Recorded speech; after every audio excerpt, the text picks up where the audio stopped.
Nearly 8,000 people cast ballots in historic early voting and absentee voting polls taken across the Bahamas and in 6 countries around the world today.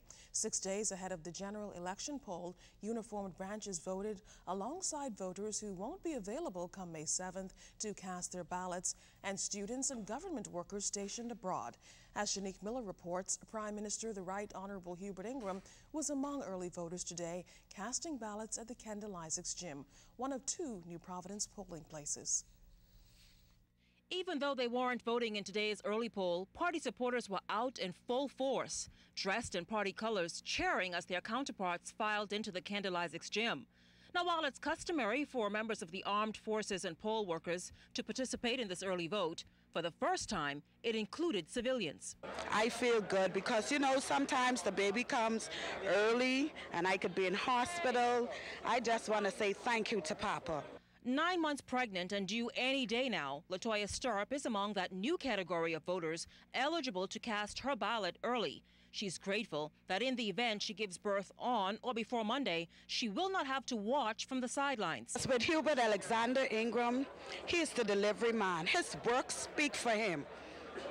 It's all about the work. Voters began lining up here at Kendall Isaacs Gym at exactly 5:30 this morning. At 9:18, Prime Minister Ingraham cast his ballot in the Fort Charlotte constituency. Accompanied by his wife, they put their support behind the party's candidate, Shivargo Lang. It is very pleasing to have 4,000 plus people who were going to travel or would have been ill, who could now vote. And all the Bahamians who work in the overseas missions together with students. We've got more than 400 people voting overseas. Wearing a pair of red suede shoes, a gift from his friend Pat Paul, Mr. Ingraham appeared in high spirits, greeting supporters and the PLP's candidate for Baines and Grants Town, Dr. Bernard Nottage. With 6 days until the wider population goes to the polls, Mr. Ingraham encouraged them to vote for the leader and party able to lead in time of crisis, as well as a leader with character, courage and conviction. Vote for the party that delivers. Vote for the party with a leader with a proven track record.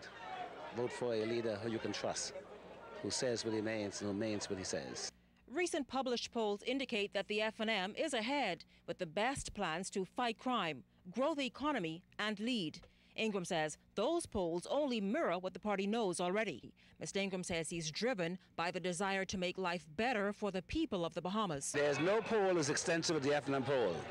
Not 500 people, not 700 people, 3,000 voters throughout the country. We are very confident, God willing, that we'll be the government next week. I love to provide service to the community and to people.